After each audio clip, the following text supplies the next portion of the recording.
Salut à toutes et à tous, chers investisseurs CLF, pour une vidéo un petit peu originale qui porte sur la politique et les élections législatives.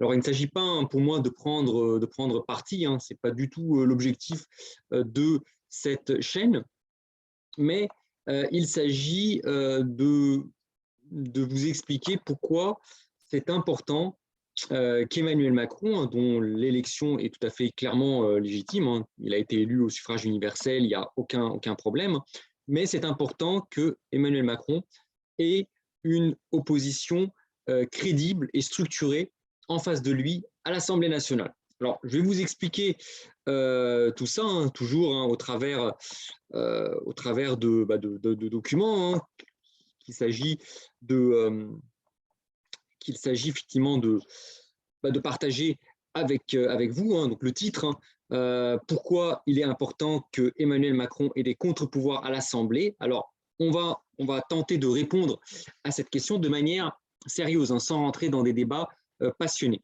Alors, je vais commencer par des préliminaires importants pour vous montrer que je ne suis pas du tout anti-macroniste, clairement. D'ailleurs, sur le court terme, le statu quo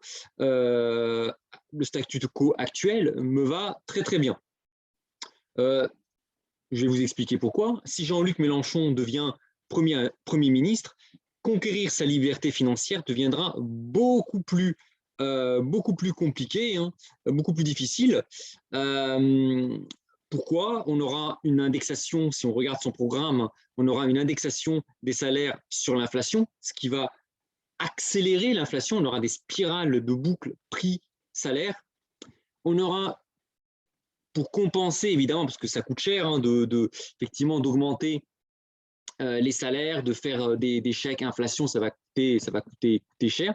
Donc, il va compenser cela par une taxation accrue des revenus financiers, les dividendes, les coupons, un retour possible à l'ISF et un gel des loyers pour les propriétaires qui mettent des biens en location. Donc, vous voyez que l'objectif de cette chaîne, c'est la conquête de la liberté financière. Donc, clairement, premier cas, si Jean-Luc Mélenchon et son parti prennent le pouvoir, devient Premier ministre, ça va être extrêmement compliqué pour conquérir sa liberté financière, voire même garder sa liberté financière tout simplement. Deuxième cas, si les partis de Marine Le Pen et Éric Zemmour prennent le pouvoir, la France se refermerait sur ses frontières via la lutte contre l'immigration et contre la mondialisation. Et là encore, conquérir sa liberté financière sera aussi beaucoup plus difficile. On va avoir des barrières douanières, des barrières tarifaires.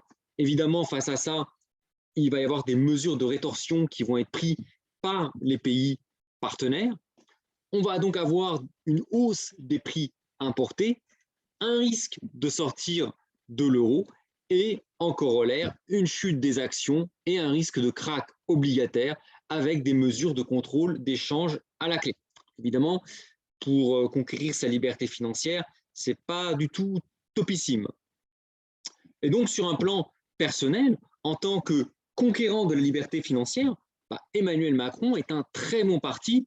Et si Bernard Arnault, par exemple, devient trillionnaire, donc 1 trillion d'euros, c'est 1000 milliards d'euros, ça sera tout bénéfique pour moi.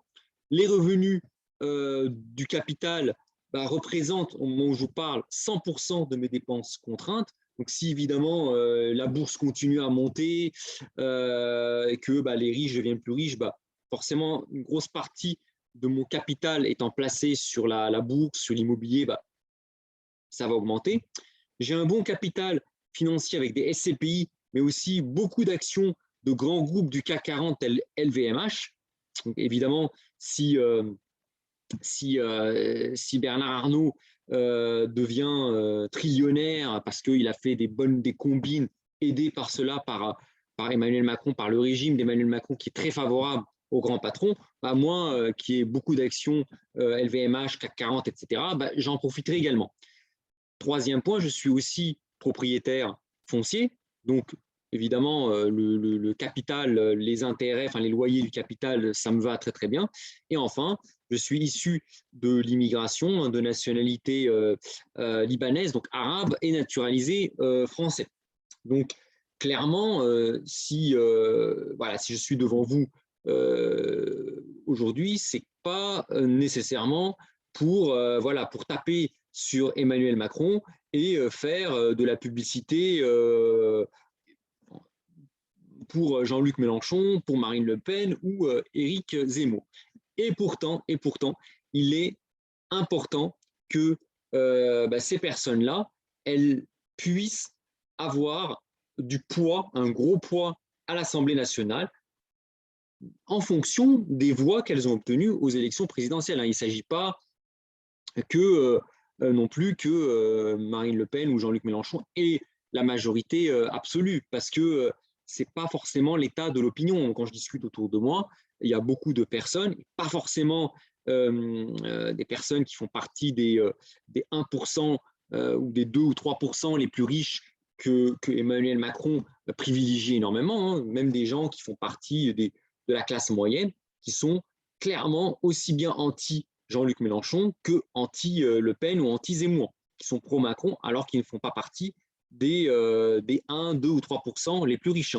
Je rappelle que Emmanuel Macron a obtenu 28% au premier tour de l'élection présidentielle. Donc très très clairement, voilà, il ne s'agit pas non plus de me porter en faveur de la gauche-gauche ou de la droite-droite.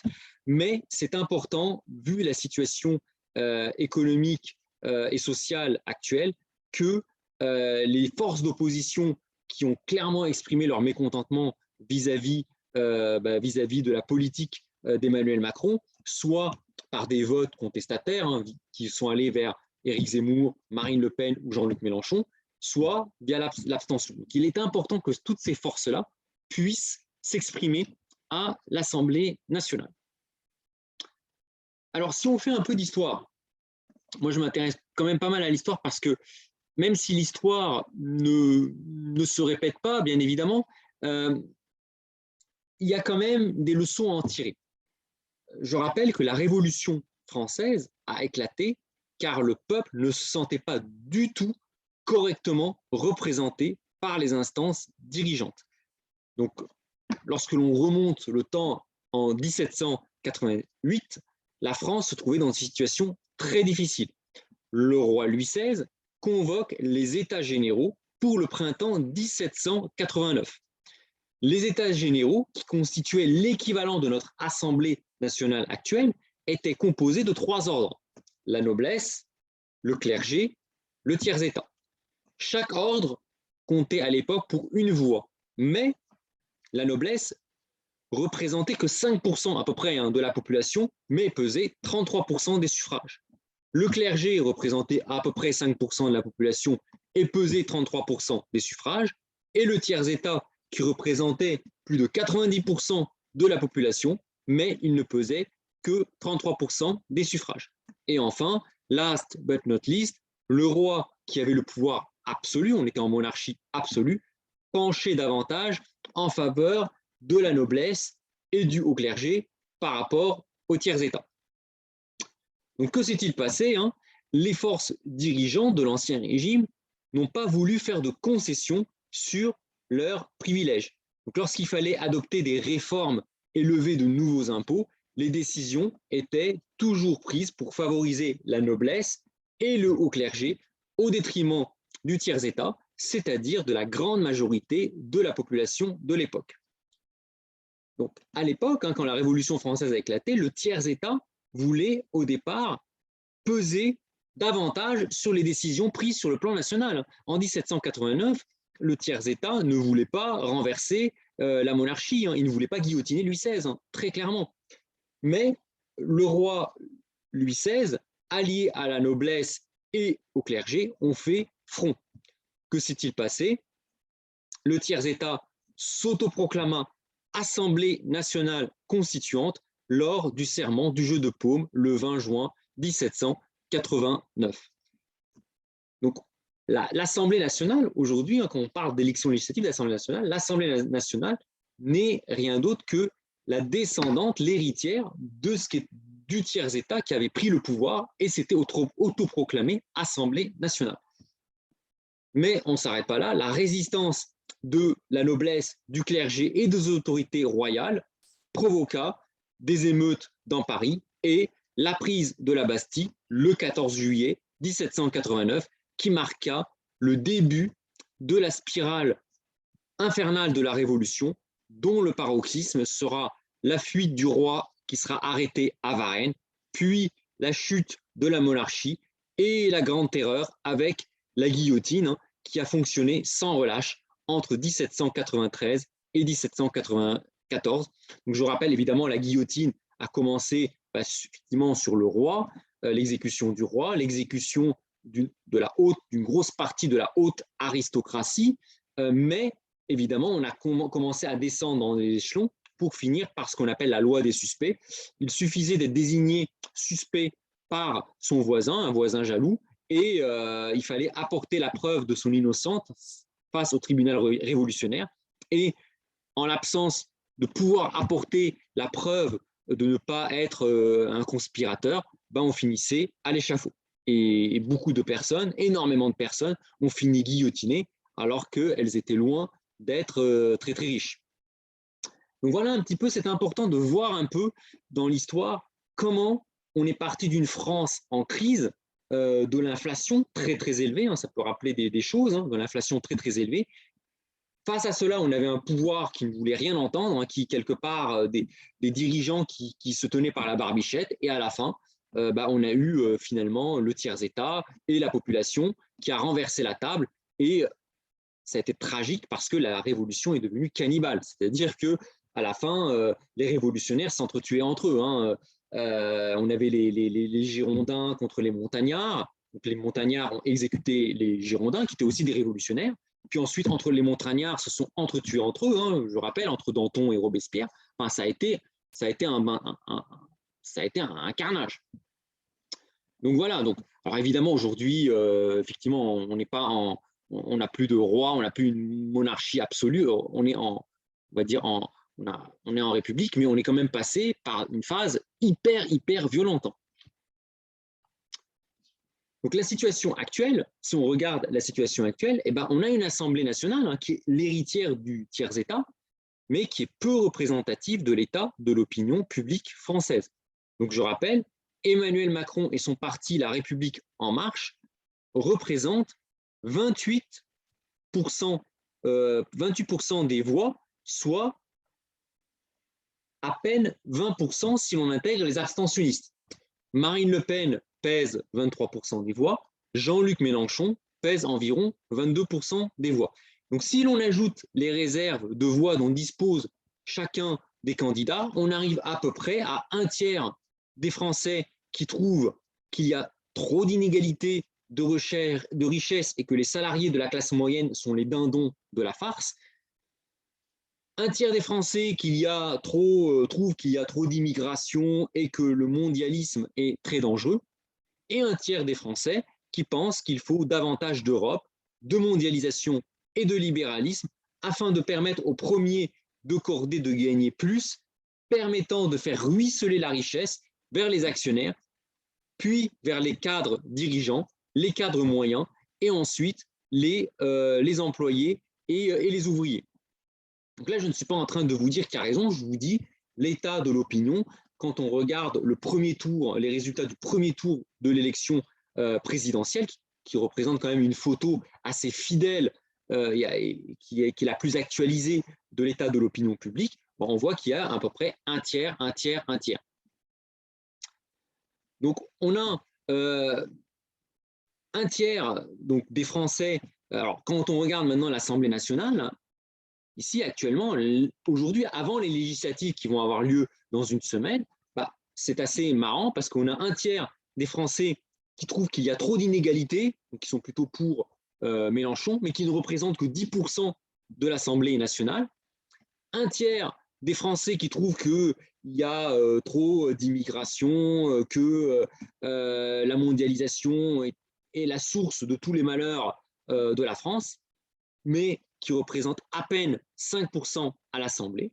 Et puis on a un bon tiers des Français qui est favorable à la théorie du ruissellement, qui est favorable aux thèses défendues par Emmanuel Macron et ses conseillers, donc c'est pas rien, mais qui aujourd'hui représente 85% de l'Assemblée, hein, quand on additionne La République En Marche, le MoDem, le PS tel qu'il était avant que Jean-Luc Mélenchon ne mette la main dessus, et les Républicains. Quand on additionne tous ces sièges, ben on a finalement un tiers des Français qui trouvent que finalement la situation n'est pas si mal que ça, mais qui représente 85% de l'Assemblée nationale. Et donc ça, c'est quand même problématique, d'autant plus, alors on serait dans les 30 glorieuses, après tout, c'est pas forcément gênant, mais aujourd'hui, on a des inégalités de richesse qui n'ont jamais été aussi élevées. Et là encore, je rappelle que moi, le statu quo, personnellement, ça me va très très bien. Ça me va très très bien. Au moment où je vous parle, je suis libre financièrement, mais il faut quand même admettre, hein, les chiffres sont têtus, que les milliardaires de la France de 2022 ont encore plus de pouvoir que les nobles du temps de l'Ancien Régime, hein, sous Louis XIV.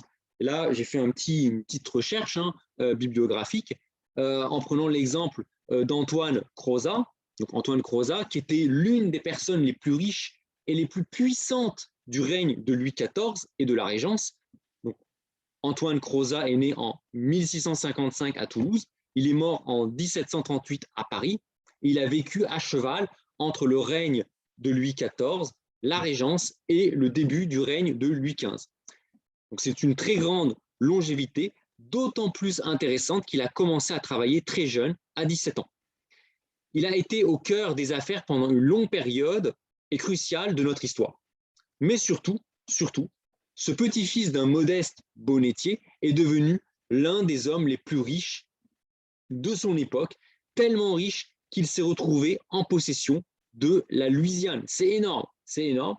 Et pourtant, sa fortune pesait entre 1,2 et 1,4% du PIB français de l'époque. Donc, je vous renvoie le lien parce que je documente un petit peu mes sources. Donc, cette personne-là, qui était hyper puissante, hyper riche, pesait, sa richesse, sa fortune pesait entre 1,2 et 1,4% du PIB français de l'époque.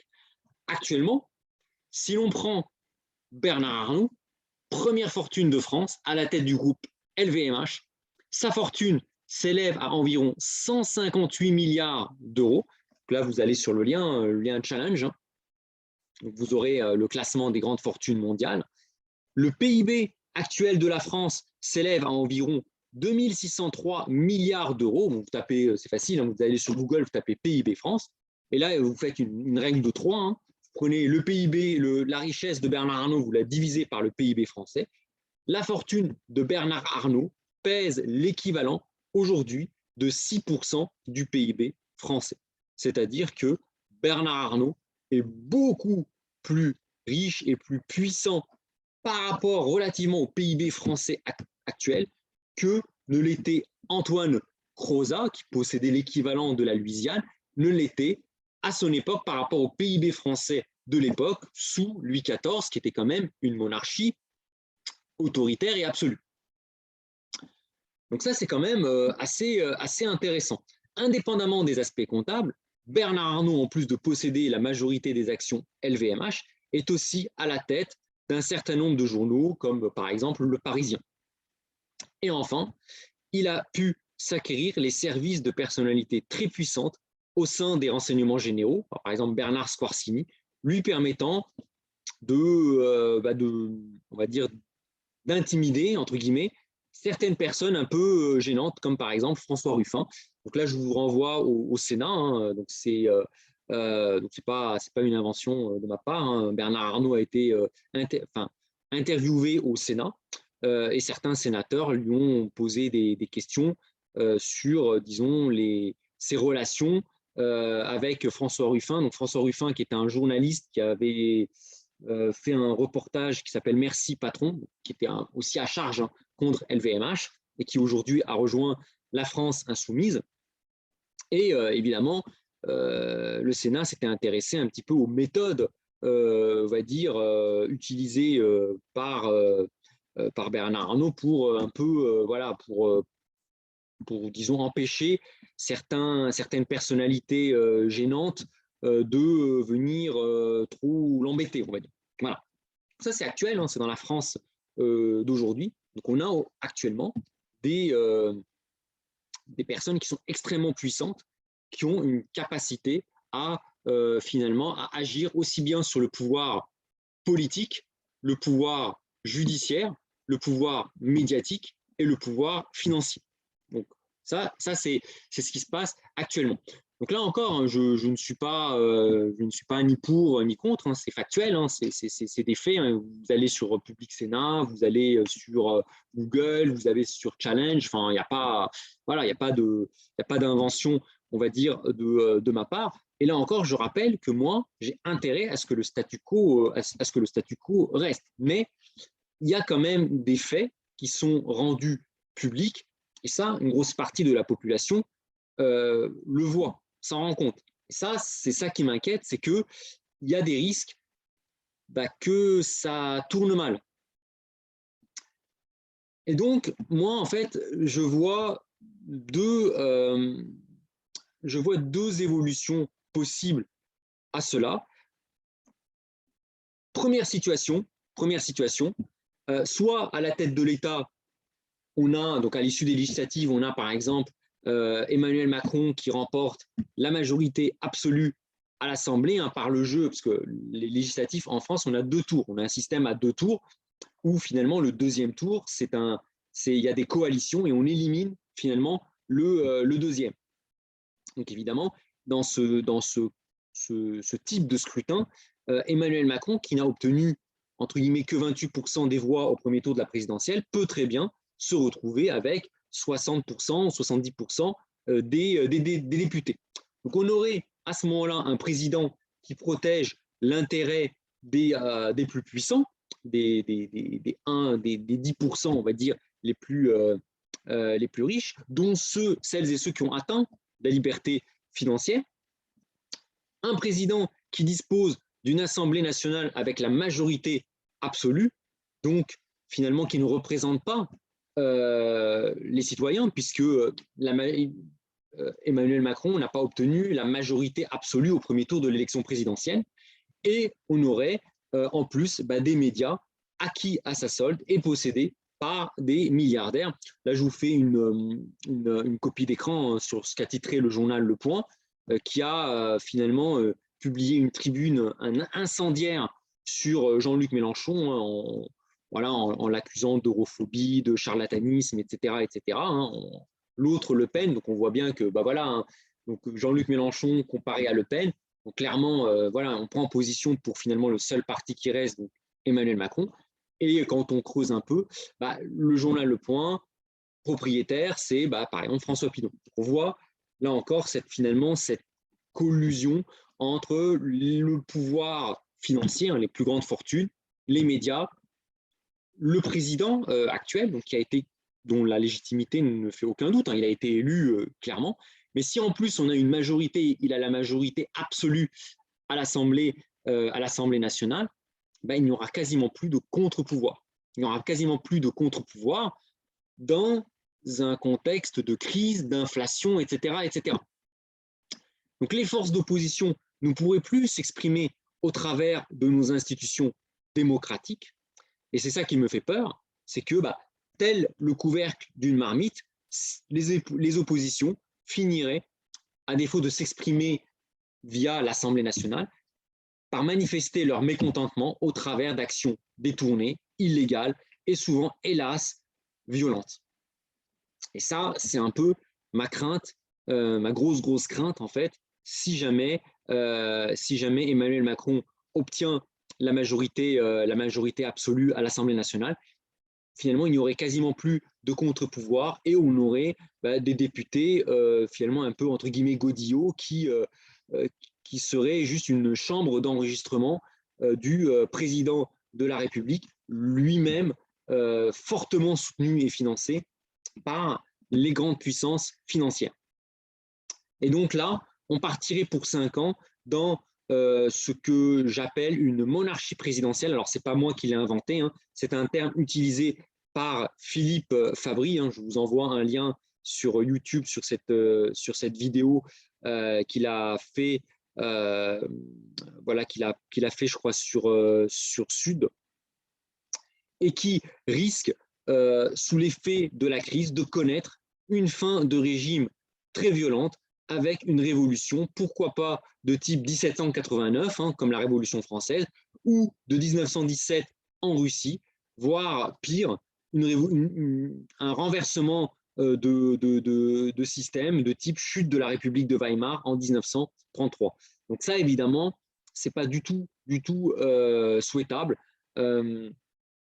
Très clairement, si on vise la liberté financière, cette première situation, paradoxalement, bien que Emmanuel Macron, finalement, est un très bon ambassadeur des personnes qui souhaitent conquérir leur liberté financière en plaçant de l'argent en bourse, en investissant dans l'immobilier, en défiscalisant. Emmanuel Macron est finalement le fer de lance. Moi, aujourd'hui, si mes revenus immobiliers et financiers représentent 100% de mes dépenses, donc finalement, mon salaire voilà, n'est pas forcément, on va dire, vital, n'est plus vital depuis avril 2022, n'est plus vital, c'est grâce à Emmanuel Macron.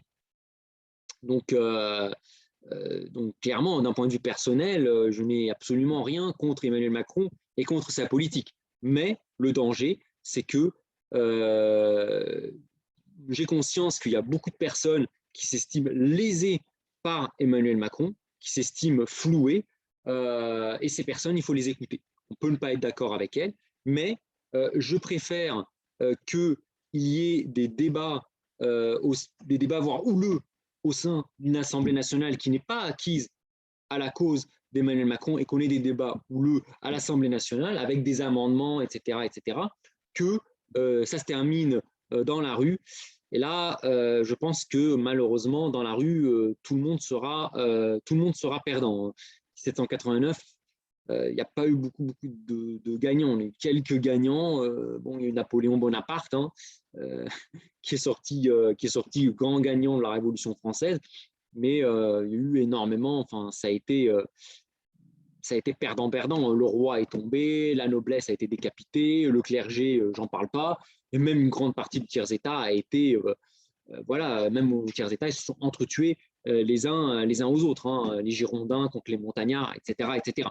Donc c'est pas forcément, voilà, c'est vraiment une situation que j'espère qu'on évitera et qui malheureusement risque d'arriver s'il n'y a pas de contre-pouvoir face à Emmanuel Macron, parce qu'il y a toute cette France en colère, soit contre les immigrés, soit contre la mondialisation, soit contre les riches, et qui risque malheureusement de se faire entendre de manière beaucoup plus bruyante, on va dire. Voilà.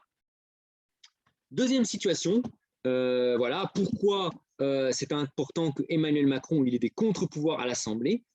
Deuxième situation qui, pour moi, serait le cas le plus optimiste.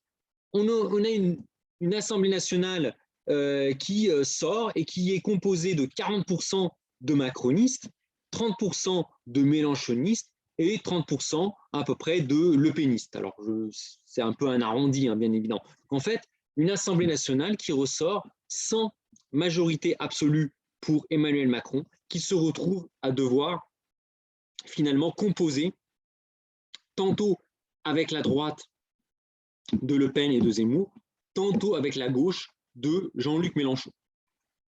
Donc, on aurait évidemment à l'Assemblée des débats houleux et passionnés au sein de l'hémicycle, mais les députés de la République retrouveraient ainsi une véritable valeur ajoutée en s'appropriant le pouvoir législatif. Donc, je rappelle qu'à la base, la République, à la différence d'une autorité dictatoriale, voire monarchique, une république, c'est une séparation des pouvoirs, avec un pouvoir législatif, un pouvoir exécutif et un pouvoir judiciaire. Donc là, évidemment, les députés, normalement, les députés doivent être indépendants du pouvoir exécutif. C'est ça la République. Mais si Emmanuel Macron remporte la majorité absolue, les députés ne seront plus que, finalement, l'Assemblée nationale ne sera plus qu'une chambre d'enregistrement à ce que diront Emmanuel Macron et son gouvernement.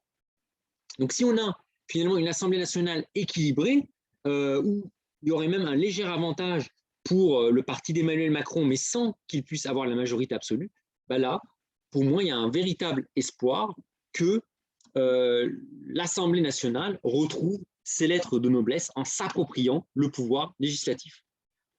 On aurait de réels échanges entre les députés des différents bords, avec à la clé de nombreux amendements visant à mettre à l'œuvre des lois qui vont dans l'intérêt de la majorité de la population et non pas d'une minorité. Et là, je vais citer un exemple historique où on est parti d'une crise énorme, la crise de 29, qui a débouché sur la Grande Dépression, qui, je rappelle, dans beaucoup de pays comme l'Allemagne ou l'Italie, ont basculé dans le fascisme et le nazisme. La Grande Dépression qui a aussi conforté les communistes et Staline et son régime en Union soviétique.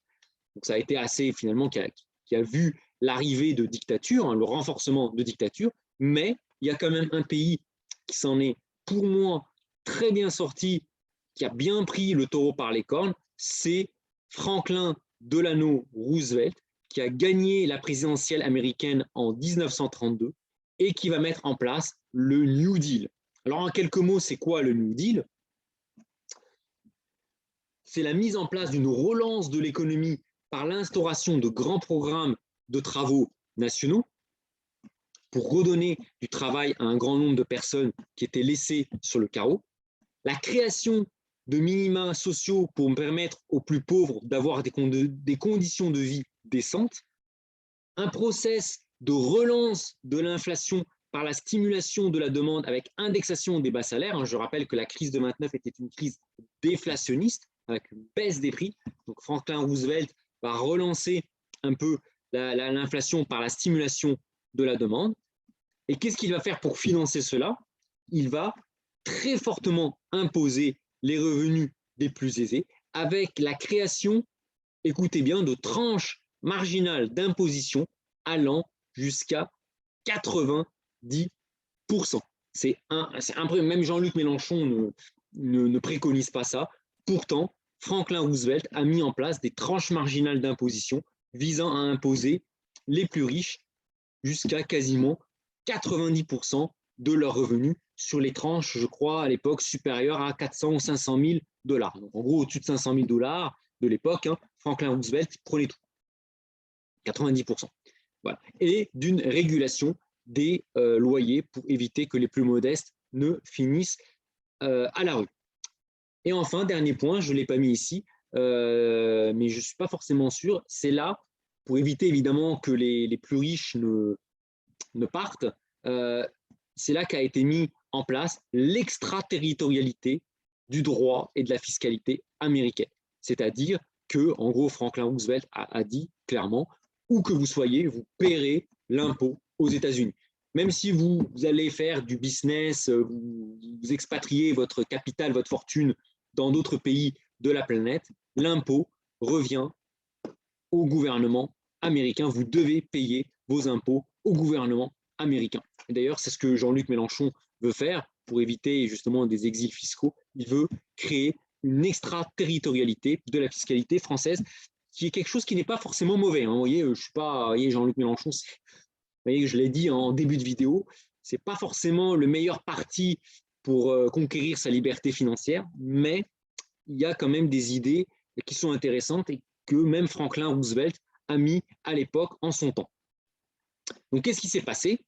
Évidemment, suite à ça, les écarts de richesse se sont fortement réduits, car les spéculateurs et les grandes fortunes, finalement, auront payé un très lourd tribut à la Grande Dépression. Les spéculateurs ont été laminés par le krach de 1929, et la Fed n'a rien fait pour aider ces spéculateurs via la planche à billets à se refaire. On a laissé la bourse s'effondrer, donc les spéculateurs ont bu la tasse, et ensuite les grands patrons qui ont pu qui ont pu vendre leurs actions à temps, qui ont continué à bénéficier de hauts revenus parce qu'ils occupaient de grosses positions. Voilà, c'est l'imposition, hein, la mise en place d'impôts très élevés qui a permis finalement de faire une redistribution des richesses. Et pourtant, Franklin Roosevelt, ce n'était pas un accident de parcours, a été élu 4 fois, 32, en 36, en 40 et en 44. Et ensuite, on a eu Harry Truman, son vice-président, qui a repris le pouvoir, qui a été élu. Et ensuite, les républicains, quand les républicains, donc avec Eisenhower, est arrivé au pouvoir, on était au début des années 50, ben, ça n'a pas, les républicains n'ont pas mis fin à ce système de taxation. Donc, ça n'a pas empêché les États-Unis de devenir la superpuissance dominante et de créer d'énormes innovations. Hein, les États-Unis, voilà, ils ont gagné, ils ont permis quand même aux Alliés de gagner la Deuxième Guerre mondiale. Hein, alors certes, l'Union soviétique a participé énormément, mais sans les États-Unis d'Amérique, peut-être que l'Europe serait restée sous le joug allemand. Pourtant, la politique de Roosevelt n'a pas empêché les États-Unis de gagner la Deuxième Guerre mondiale, de devenir une superpuissance économique et militaire, et de faire des innovations, hein, d'aller sur la Lune, etc., etc. Et pourtant, entre 1933 et 1980, on avait aux États-Unis des tranches marginales d'imposition sur les hauts revenus qui étaient entre 70% et 90%. Donc voilà un exemple où on peut très très bien mettre en place des politiques finalement populaires en faveur des plus fragiles, taxer les personnes finalement qui profitent, qui ont tiré parti, on va dire, de la situation, sans forcément mettre le pays à genoux. Et il a fallu attendre l'arrivée de Ronald Reagan en 1980 pour baisser drastiquement les impôts sur les plus hauts revenus. Voilà. Donc ça, c'est un exemple. Voilà, Franklin Roosevelt, qui est quand même un homme, un personnage, on va dire, honorable, qui a quand même, qui est encore très respecté aux États-Unis, hein, qui a des rues qui portent son nom quasiment partout sur la planète, et qui a fait une politique qui est finalement assez redistributive. Donc, si on applique ça à l'Assemblée, ça serait finalement le top, ça serait d'avoir une Assemblée nationale avec à peu près 180 députés de la France insoumise, PS, PC, de la NUPS, hein, avec Jean-Luc Mélenchon et ses alliés, 167 députés à peu près, hein, avec le Rassemblement national Reconquête, hein, de Marine Le Pen et Éric Zemmour, hein, qui quand même, qu'on soit d'accord ou pas avec leurs idées, hein, c'est pas la question, mais dont une partie des Français se reconnaissent, et évidemment 230 députés qui représentent la majorité présidentielle d'Emmanuel Macron, dont il ne faut pas oublier que l'élection d'Emmanuel Macron, qu'on l'aime ou qu'on ne l'aime pas, elle est légitime. Il a été en tête au premier tour, il a été en tête au deuxième tour.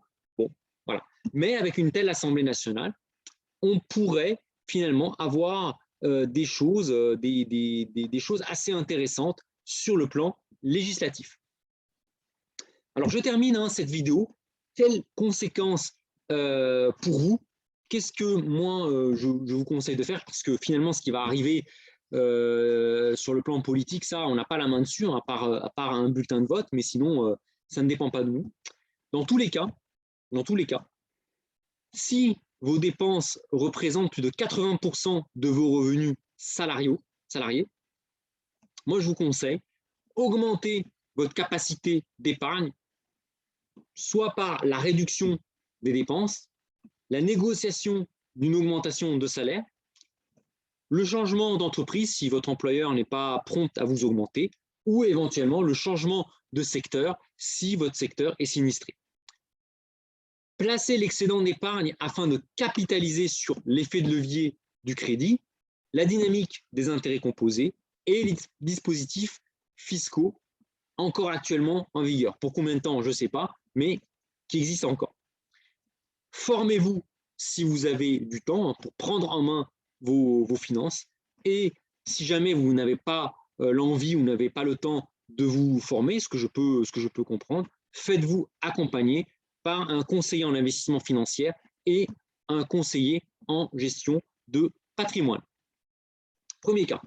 Deuxième cas, si vos revenus passifs, les loyers, les coupons, les dividendes, les plus-values, dépassent vos dépenses, ce qui est aujourd'hui mon cas. Surtout, attendez avant de quitter le monde du salariat. Il ne faut pas se précipiter trop vite. On est à un moment charnière. Aujourd'hui, on est à un moment charnière. C'est pour cela que je tourne cette vidéo. Réévaluer la cartographie de vos revenus pour intégrer différents chocs. Ce n'est pas parce qu'aujourd'hui, finalement, comme c'est mon cas aujourd'hui, hein, mes revenus du capital absorbent l'intégralité de mes dépenses, de mes dépenses et celles de ma femme, de mon épouse, dépenses de notre foyer. C'est pas parce qu'aujourd'hui les revenus de notre patrimoine couvrent les dépenses que ça va être le cas demain. Il peut y avoir plusieurs chocs, j'en cite quelques-uns. On peut avoir une hausse de la fiscalité et des revenus du capital, 10%, 20%, voire 50%. C'est quelque chose qui n'est clairement pas à exclure, même si Jean-Luc Mélenchon ne devient pas Premier ministre, mais qu'il a suffisamment de députés pour empêcher, par exemple, Emmanuel Macron d'avoir la majorité, on pourrait très très bien avoir des amendements visant à fortement imposer la fiscalité du capital. Voilà. Un autre choc, une accélération de l'inflation couplée à un gel des loyers. Ça, c'est quelque chose qui n'est clairement pas à exclure. Donc, si vous pensez avoir atteint la liberté financière en vous disant, de toute façon, on a des appartements qui nous ramènent des loyers, et puis de toute façon, s'il y a l'inflation, on n'a qu'à réévaluer les loyers, on peut très très bien avoir un gel des loyers, ce qui fait que finalement, vos revenus locatifs, vos rendements locatifs vont s'effondrer. Troisième choc, troisième stress qu'il faut faire, une baisse de la bourse et de l'immobilier de 10% à 50% qui ne seront pas compensés par la planche à billets des banques centrales. Je rappelle que durant les 14 dernières années, depuis 2008, la bourse a connu plusieurs débuts de crise. La crise de l'euro, la crise grecque, italienne, ensuite on a eu la crise à Chypre, on a eu la crise à la fin de l'année 2018 quand la Fed commençait à remonter ses taux, on a eu la crise du Covid. Toutes ces crises ont pu être désamorcées sur le plan boursier grâce à la planche à billets des banques centrales. Il est possible que cette fois-ci, les banques centrales laissent tout simplement les marchés tomber. Ça, c'est quelque chose qui n'est pas exclu, donc il faut le prendre en considération. Et enfin, quatrième choc que je vous encourage à considérer, c'est l'élargissement de l'assiette d'imposition à l'IFI. Pourrait très très bien avoir le gouvernement qui soit contraint d'intégrer, en plus de l'immobilier, d'intégrer d'autres actifs à l'IFI, comme par exemple les cryptos, voire pourquoi pas de réintroduire l'ISF, l'impôt solidarité fortune. Voilà. Donc, faites des stress, et là je parle vraiment d'un cas où on a une assemblée nationale équilibrée. Si on a une majorité absolue pour Emmanuel Macron, ces scénarios pourraient ne pas se produire à court terme, parce qu'Emmanuel Macron, clairement, il n'est pas du tout pour ça. Par contre, on risque d'avoir des violences, clairement, dans la rue. Et là, moi, j'ai un peu peur. C'est vraiment, ça me fait un peu peur.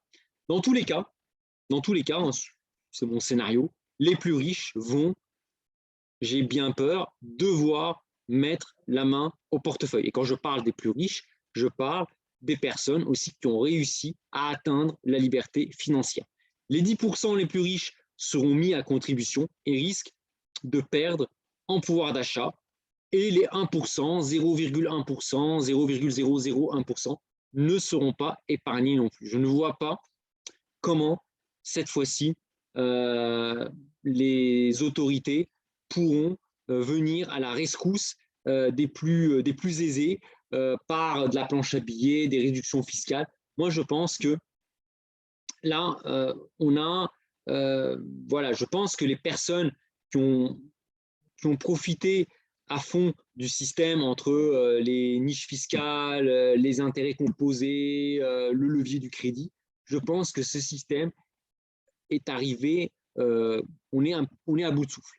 La question est de savoir, est-ce que ça va se faire par le jeu démocratique de type New Deal de Roosevelt ou, je l'espère vraiment pas, par la violence dans la rue. J'espère sincèrement qu'on évitera, car l'histoire montre que ça se termine rarement bien. La révolution de 1789, au début, c'était, voilà, on chantait la Carmagnole, ça s'est fini avec la guillotine. La révolution russe de 1917, ça s'est fini avec les goulags. Et la chute de la République de Weimar, hein, que les communistes ont combattu, hein, ça s'est terminé par la victoire pas des socialistes, mais des nationaux-socialistes, hein, des nazis.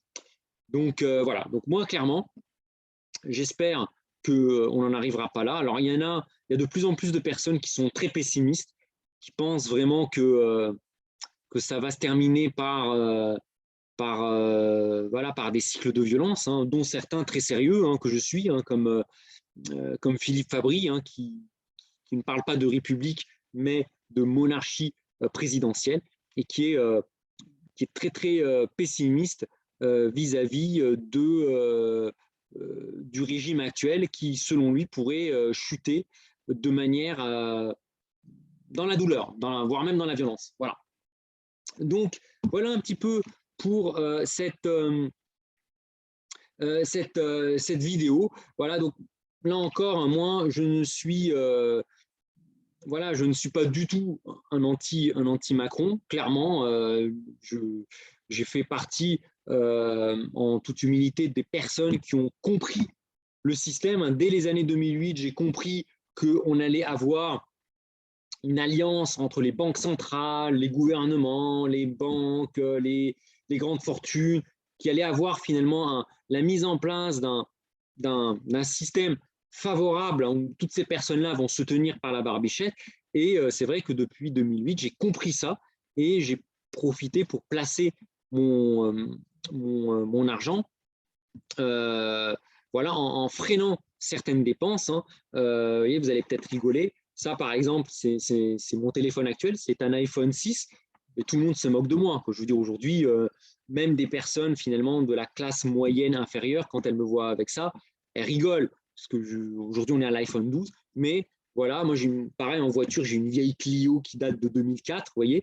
Mais j'ai compris le système. Dès les années 2008, j'ai vraiment fait la distinction entre un passif, vous voyez, ça c'est un passif, ça coûte de l'argent.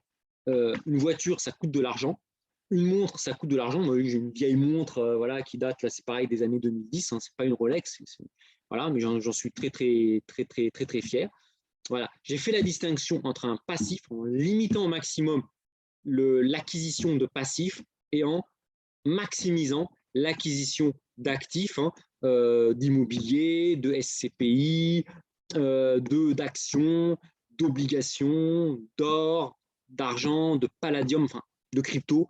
Voilà, j'ai accumulé des actifs en profitant finalement des largesses des banques centrales et des baisses de fiscalité qu'ont fait les différents gouvernements, hein, Hollande, Valls, puis Macron, pour finalement faire travailler le patrimoine. Donc, vous voyez, clairement, je ne suis pas du tout contre Emmanuel Macron, clairement pas, mais on arrive aujourd'hui à un moment charnière de l'histoire où il faut que les personnes dont je fais partie, qui ont profité finalement de ces 14 dernières années de bonne fortune, mettent la main au portefeuille pour finalement participer à un système redistributif. Moi, voilà, moi j'ai un petit peu peur. Voilà, quand je vois Bernard Arnault qui pèse 6% du PIB français, et là encore, vous voyez, j'ai rien contre Bernard Arnault, j'ai des actions LVMH qui me rapportent pas mal, mais quand je vois ça, à un moment, voilà, il faut qu'il y ait un retour à l'équilibre. Soit il va se faire par un rééquilibrage des pouvoirs au sein de l'Assemblée nationale, donc via les législatives, soit il risque de se faire de manière, hélas, beaucoup plus douloureuse. Et c'est justement ce que ce que j'espère sincèrement que ça n'arrivera pas. Voilà. Mais écoutez, voilà un petit peu pour cette vidéo hein, qui n'est clairement pas de parti pris, qui est juste, voilà, j'essaie de faire des choses, de dire des choses de bon sens. Voilà. Bon, en tout cas, prenez bien soin de vous, de vos finances personnelles et le plus important, évidemment, de votre santé, de vos proches, de votre famille. Et je vous dis à bientôt pour un point de marché. Voilà, bah, écoutez, je vous souhaite un bon début de semaine et je vous dis à très bientôt. Salut tout le monde!